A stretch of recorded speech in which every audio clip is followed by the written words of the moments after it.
Ya, Bismillahirrahmanirrahim. Assalamualaikum warahmatullahi wabarakatuh. Innal hamdalillah nahmaduhu wa nasta'inuhu wa nastaghfiruhu wa nastahdihi wa natubu ilaihi wa na'udzu billahi min syururi anfusina wa min sayyiati a'malina. May yahdihillahu fala mudhillalah wa may yudlil fala hadiyalah. Asyhadu an la ilaha illallah wa asyhadu anna Muhammadan abduhu wa rasuluhu sallallahu alaihi wa ala alihi wa ashabihi wa sallam.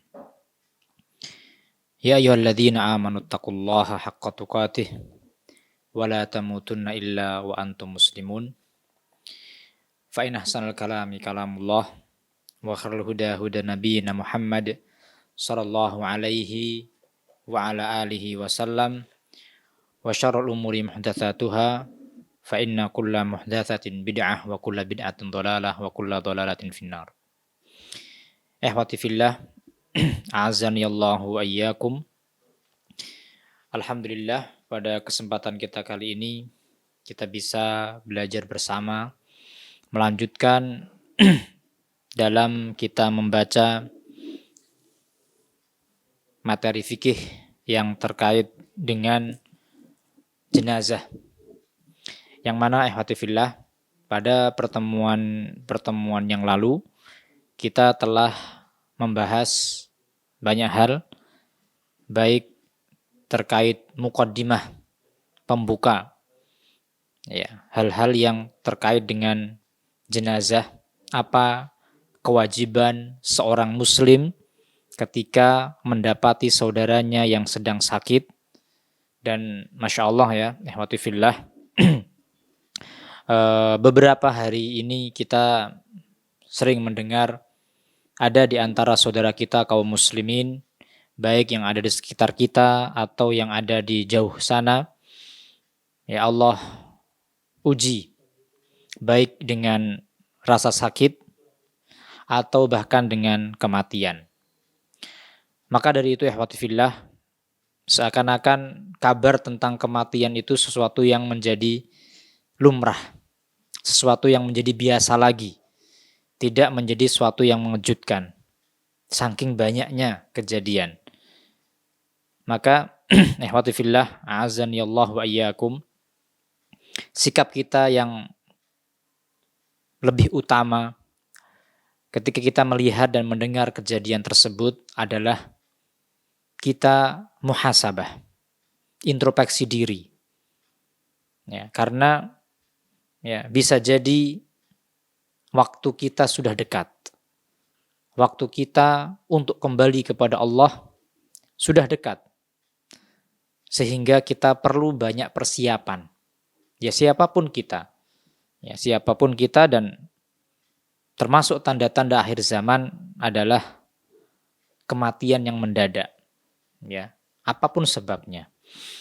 Ikhwati fillah rahimani wa rahimakumullah, pada kesempatan kita pada malam hari ini, insya Allah kita akan melanjutkan membaca permasalahan yang keempat, yaitu tentang sholat jenazah. Bagaimana hukum sholat jenazah? Sholat jenazah ikhwati fillah adalah fardu kifayah. Ya, fardu kifayah. Apa arti fardu kifayah? Yang ini sering ya disebutkan dalam beberapa syariat, ya dalam beberapa hukum dalam Islam. Maka fardu kifayah disebutkan oleh para ulama, idza qama bihi man yakfi saqatal ismu 'anil baqin. Apabila ada ya sekelompok orang yang sudah mencukupi, ya, yakfi, sesuatu yang sudah mencukupi, saqatal ismu 'anil baqin, maka gugurlah dosa ya bagi orang lain. Berarti ikhwati fillah, di sini akan sedikit kita beri penjelasan tentang fardu kifayah. Ya, jadi fardu kifayah itu ikhwati fillah bukanlah sebatas atau terbatas dengan jumlah, dengan bilangan, tetapi ukuran fardu kifayah, apakah sudah dianggap kifayah? Kifayah itu dalam bahasa Arabnya berarti sesuatu yang cukup. Ya, kafa yakfi kifayatan, yaitu sesuatu yang telah mencukupi atau mencapai batas cukup. Ya. Untuk batas cukup pada suatu syariat itu berbeda. Ya, satu dengan yang lainnya. Jadi kalau seandainya umpamanya dalam masalah prosesi jenazah, perawatan jenazah, dimulai dari memandikan. Kira-kira memandikan jenazah itu butuh berapa orang? Ya, butuh berapa orang? Ya, apakah 2 orang atau 3 orang? Atau cuma 1 orang saja cukup? Umpamanya demikian. Nah, berarti kalau itu sudah mencukupi, gugurlah kewajiban dari yang lain sehingga mereka tidak terkena dosa ketika tidak ya mengerjakan hal tersebut. Begitu juga tentang sholat jenazah ini. Ya, sholat jenazah. Ya. Ikhwati fillah rahimani wa rahimakumullah. Maka dalil tentang kewajiban sholat jenazah adalah sabda Nabi Shallallahu Alaihi Wasallam yang diriwayatkan oleh Imam Muslim. Rasulullah SAW bersabda, "Sallu ala sahibikum." Sholatlah atas saudara kalian yang telah meninggal. Begitu juga sabda Nabi Shallallahu Alaihi Wasallam, ya, ketika hari kematian Raja Najasyi. Kemudian Rasulullah bersabda, "Inna akhan lakum qad mat." Sesungguhnya salah seorang saudara kalian telah meninggal dunia. Faqumu, maka bangkitlah. Fasallu alaihi, dan kerjakan sholat jenazah untuk saudaramu tersebut. Ini terkait tentang hukum sholat jenazah. Terus bagaimana ketentuannya, cara-caranya, rukunnya atau syaratnya? Mari kita lihat bagaimana penjelasan mu'allif dalam hal ini. Yaitu pada permasalahan yang kelima, dimulai tentang syaratnya. Ya, apa saja syarat yang harus terpenuhi seseorang ketika hendak melakukan sholat jenazah. Yang pertama, ikhwati fillah, adalah an-niyah. Ya, niat. Karena niat ini suatu syarat yang harus ada ketika seseorang hendak melakukan suatu ibadah. Ya, sebagaimana ini suatu yang sudah maklum, ya, suatu yang sudah kita fahami bersama, bahwasannya segala ibadah itu harus disertai adanya niat. Ya, karena sholat secara umum adalah bentuk ibadah, dan secara khusus sholat jenazah ini, maka niat kita adalah untuk mencari pahala dari Allah Subhanahu wa Ta'ala. Ya, niat dalam rangka ta'abbud, dalam rangka beribadah kepada Allah Azza wa Jalla. Yang kedua, at-taklif. Ya, at-taklif, yaitu seseorang sudah mencapai derajat mukallaf. Ya, sehingga kewajiban itu sudah ditetapkan kepada orang tersebut. Berarti kalau anak kecil sebenarnya belum ada kewajiban. Ya, belum ada kewajiban. Namun apabila anak kecil ikut serta dalam sholat, maka tidak mengapa. Ya, maka tidak mengapa. Kemudian syarat yang berikutnya adalah istiqbalul kiblah, menghadap kiblat, yang ini sebagaimana pada sholat-sholat yang lain secara umum. Yang keempat, satrul aurah, ya, menutup aurat. Kemudian istinabun najasah, menjauhi perkara najis, benda najis, baik ya perkara najis tersebut ada pada suatu tempat atau pakaian atau badan, sebagaimana syarat sholat secara umum. Ya, kenapa ikhwati fillah? Karena sholat jenazah masuk kategori sholat, ya, sebagaimana umumnya, maka disyaratkan tentang syarat tersebut, ya, yaitu adanya niat, menghadap kiblat, ya, jauh dari najis, ya. Kemudian ikhwati fillah, nah ini tambahan yang secara khusus untuk sholat jenazah, yaitu syarat yang keenam, yaitu hudurul mayyit baina yadayil musalli in kana bil balad. Ya, hendaklah mayit itu dihadirkan ketika masih dalam satu negeri. Ya, ketika masih dalam satu negeri. Ya, ketika kita ada yang meninggal dunia, maka sholat jenazahnya disyaratkan dihadirkan jenazahnya ketika masih memungkinkan dari dalam atau dari suatu tempat. Ya, kemudian Islamul musalli wal musalla alaihi. Ya, ini syarat yang ke-7 ya, dan syarat yang kedua secara khusus untuk sholat jenazah adalah hendaknya orang yang menyolatkan atau orang yang disolati itu adalah orang yang beragama Islam. Ya, orang yang beragama Islam. Untuk orang yang menyolatkan insya Allah sudah lumrah. Ya, karena kalau orang kafir tentu tidak akan mengerjakan ibadah sholat. Ya. Nah, mungkin ada orang yang ya dia bukan seorang muslim. Dia bukan seorang muslim meninggal dunia dalam kekafiran, maka tidak boleh disolatkan. Ya. Tidak boleh disolatkan. Karena sholat ini itu berisi ya doa ampunan, ya doa ampunan. Adapun orang yang telah meninggal dunia dalam kondisi kekafiran, ya tentu sudah kita ketahui Allah Subhanahu wa taala ya sudah memberikan ancaman bagi dia untuk neraka. Ya, adapun kalau dia masih hidup, ya kita mohonkan doa untuk hidayah. Ya kita mohonkan doa agar dia mendapatkan hidayah. Ya, adapun setelah meninggal dunia, maka kita tidak boleh memintakan ampunan bagi orang yang bukan kaum muslimin. Ya. Kemudian yang ke-8 adalah syarat yang terakhir atau syarat yang ketiga bagi atau ya terkhusus dalam masalah sholat jenazah, toharatuhuma walau biturabin li'udhrin. Ya. Keduanya yaitu orang yang sholat dan jenazahnya hendaklah dalam kondisi suci. Kalau jenazah tadi sudah kita ya mandikan sebagaimana kita jelaskan pada pertemuan yang lalu. Adapun orang yang sholat sebagaimana kita ketahui harus dalam kondisi suci, gitu ya. Meskipun bersucinya dengan menggunakan debu, yaitu dengan bertayamum. Ya begitu juga dalam sholat jenazah ikhwati fillah. Atau memandikan jenazah. Ya, ketika dalam kondisi yang tidak ada air, ya, maka boleh kita mensucikan jenazah dengan tayamum. Ya, sebagaimana ya telah kita pelajari pada bab toharoh, yang mana tayamum itu bisa menggantikan ya kedudukan wudhu atau kedudukan mandi. Kita ulangi.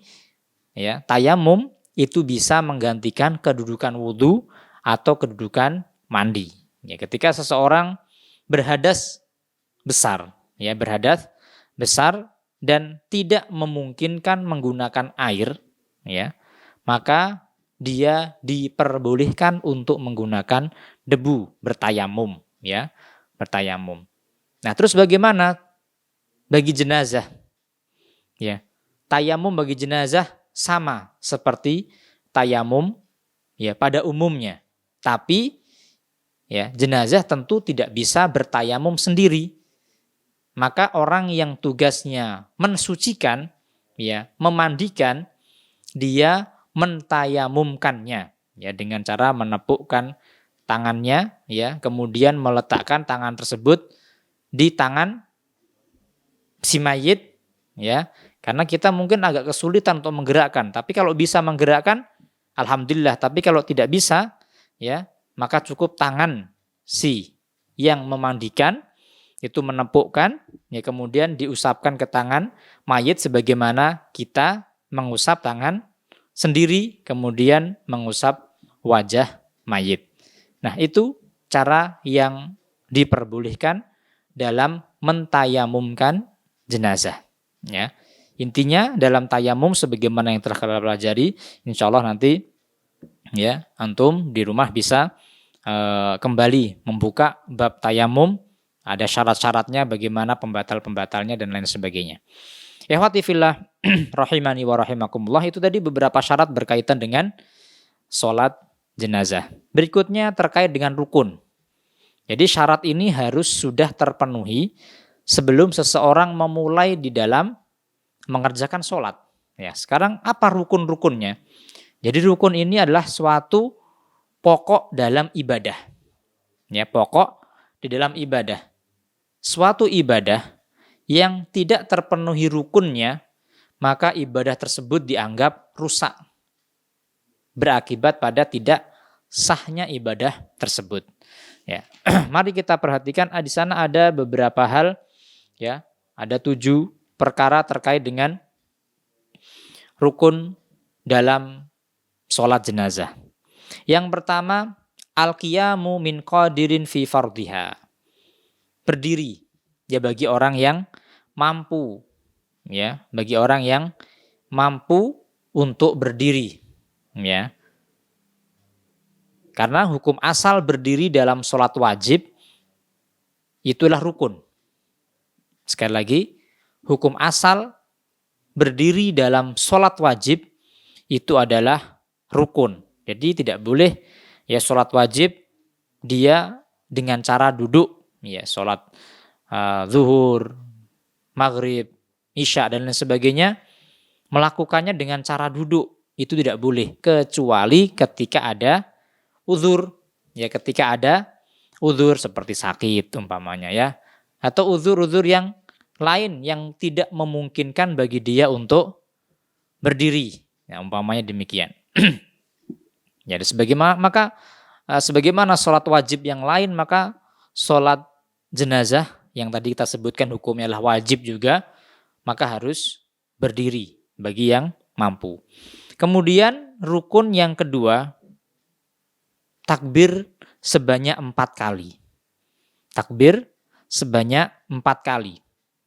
Berdasarkan riwayat, ya, yang disebutkan li'anna Nabi sallallahu alaihi wasallam kabbara 'alan Najasyi arba'an. Karena Nabi sallallahu alaihi wasallam, ya, melakukan sholat jenazah kepada Najasyi sebanyak 4 kali takbir, ya. 4 kali takbir. Kemudian yang ketiga, ya, qiraatul Fatihah, membaca surat Al-Fatihah, ya, membaca surat Al-Fatihah. Ini berdasarkan keumuman hadis Nabi SAW dalam riwayat Imam Muslim, la sholata liman lam yaqra bi ummil Quran. Ya, tidak ada sholat bagi orang yang tidak membaca ummul Quran, ya, tidak membaca Fatihah, ya. Tidak ada sholat, ya, bagi orang yang tidak membaca Al-Fatihah ketika sholat, ya.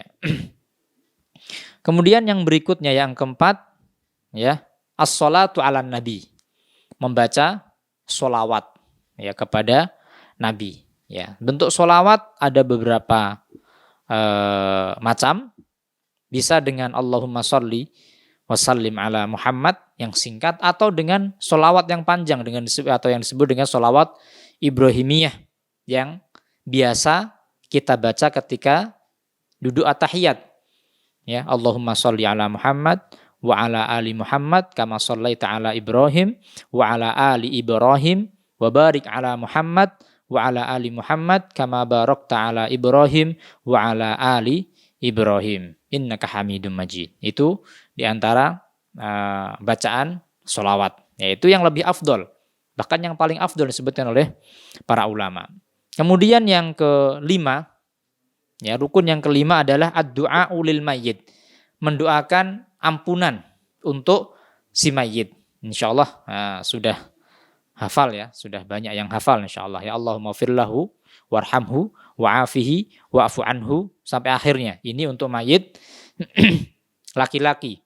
Adapun untuk mayit perempuan, ya, maka dengan dirubah dhomirnya saja, Allahumma firlaha warhamha, ya, menggunakan dhamir ha. Ya, kalau laki-laki menggunakan dhamir hu, ya, seperti itu, ya.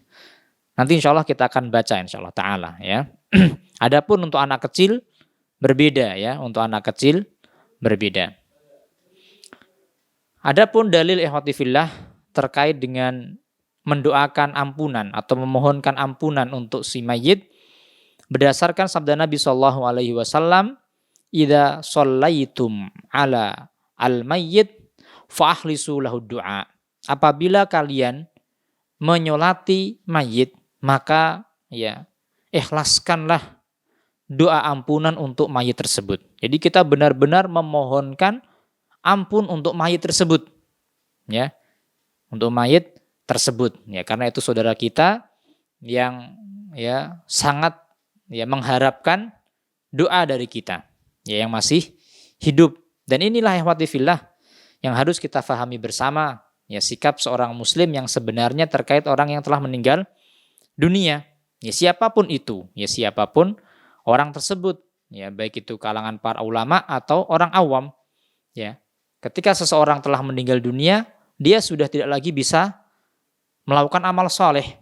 Sebagaimana sabda Nabi sallallahu alaihi wasallam, "Idza mata ibnu Adam in qata'a amaluh illa min salasin." Apabila manusia, anak Adam, ya, itu meninggal dunia, maka terputus segala amalnya. Ya, dia tidak bisa lagi beramal baik, tidak bisa lagi beramal buruk, ya. Semuanya terputus illa min salasin, kecuali 3 hal ini yang tidak akan terputus. Terputus apanya? Terputus amalannya, terputus efeknya. Ya, efek pahalanya. Shadaqatin jariyah. Shadaqah jariyah. Au ilmin yuntafa'u bihi, atau ilmu yang bermanfaat baginya. Ya, ilmu yang dia diajarkan kepada orang lain dan itu bermanfaat, ya. Ilmu yang diajarkan ikhwati fillah, ya, di sini tidak hanya terbatas pada guru dan murid, tapi orang tua kepada anak itu juga termasuk ilmu yang bermanfaat. Jadi ikhwati fillah, ya, tidak perlu khawatir, ya, kalau seandainya tidak semua di antara kita menjadi guru, ya, tapi kita menjadi seorang pendidik bagi anak-anak kita sendiri. Kita mengajari mereka adab, mengajari mereka membaca Al-Quran, ya, Masya Allah, mengajari kepada mereka tata cara sholat, ya, tentu akan diamalkan, ya. Kemudian mereka akan mengajarkan kepada anak-anak mereka, ya. Syukur-syukur ketika mereka atau anak-anak kita ini menjadi guru, sehingga diajarkan kepada murid mereka. Masya Allah, ya. Berapa banyak pahala yang akan didapati oleh orang tersebut, orang tua yang mengajari anaknya kebaikan tersebut. Awaladin sholihin yad'u lahu, atau anak soleh yang mendoakan kepada orang tuanya, ya. Ikhwati fillah rahimani wa rahimakumullah, ya. Jadi sikap kita kepada orang yang meninggal dunia itu adalah memintakan dia ampun, ya, bukan kita yang meminta dia. Karena dia sudah tidak bisa lagi berbuat apa-apa. Dia sekarang, atau orang yang meninggal dunia, saudara kita ini, siapapun orang tersebut, ya, dia sekarang berada pada masa pertanggungjawaban terhadap apa yang dahulu dia kerjakan. Tidak bisa lagi, ya, banyak berbuat, sudah habis.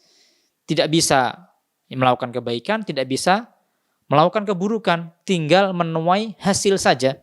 Menuai hasil, ya. Di antara hasil yang diharapkan adalah, ya, adanya orang-orang yang mendoakan kebaikan, ya, mengamalkan ilmu yang dia sampaikan dan memintakan ampun kepada orang tersebut, ya, mintakan ampun kepada Allah untuk orang tersebut. Itu yang diharapkan oleh si mayit, ya.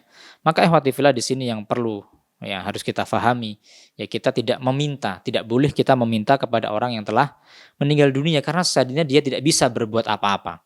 Rasulullah sendiri yang mengatakan sudah terputus semuanya, ya, tidak bisa lagi dia, ya, untuk memberikan kebaikan kepada orang lain, sudah tidak bisa, ya. Bagaimana kita yang masih hidup, yang masih bisa banyak berusaha, kok malah meminta kepada seseorang yang sudah lemah, yang sudah tidak bisa lagi berbuat apa-apa, ya. Sehingga dari situ ikhwati fillah, ya, berkaitan dalam masalah akidah, ya, kita tidak boleh meminta kepada orang yang telah meninggal dunia, siapapun orang tersebut. Justru orang yang telah meninggal dunia itu membutuhkan orang yang masih hidup, karena orang yang masih hidup memiliki kesempatan untuk beramal soleh, ya, dengan dia mendoakan kepada si mayit dan lain sebagainya. Meskipun di sana ada khilaf para ulama terkait dengan amalan-amalan apa saja yang bisa ya, atau yang pahalanya bisa sampai kepada si mayit. Ya, insyaallah dalam pembahasan akidah dijelaskan.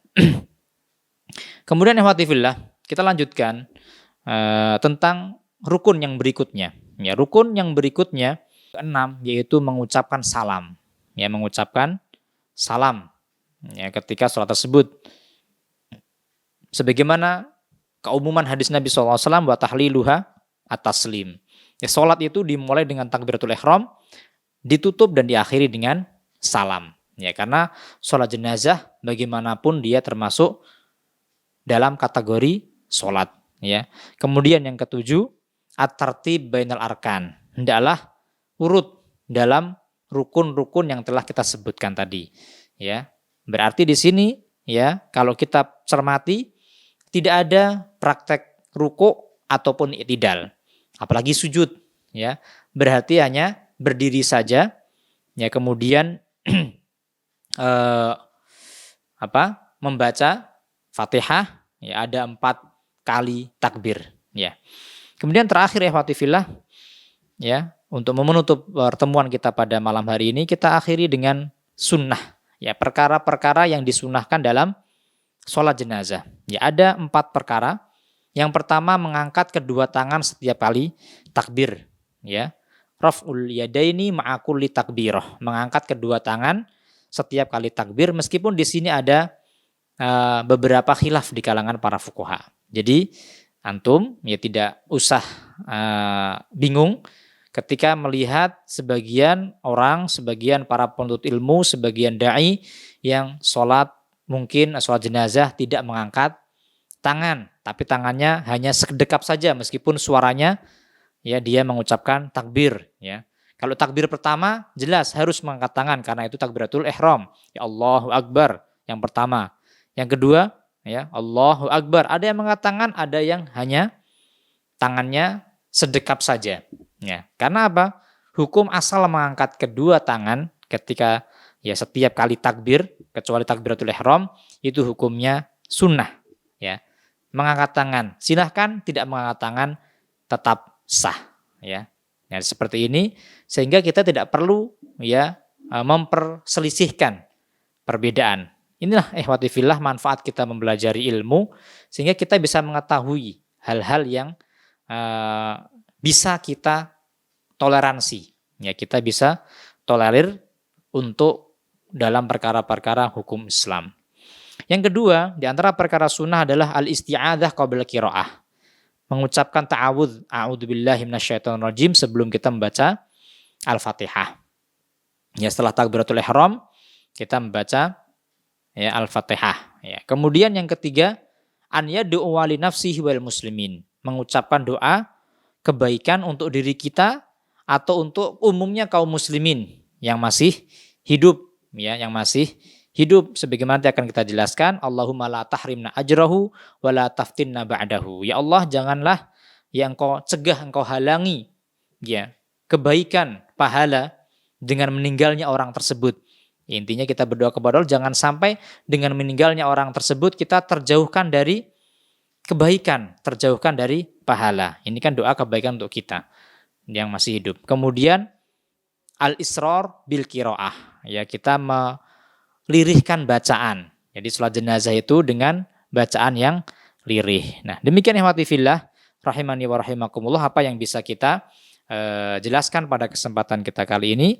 Insyaallah kita akan melanjutkan pada pertemuan dan kesempatan mendatang, yaitu permasalahan yang ke-6 terkait dengan waktu sholat jenazah dan apa keutamaannya serta bagaimana tata caranya. Demikian ikhwati fillah rahimani wa rahimakumullah.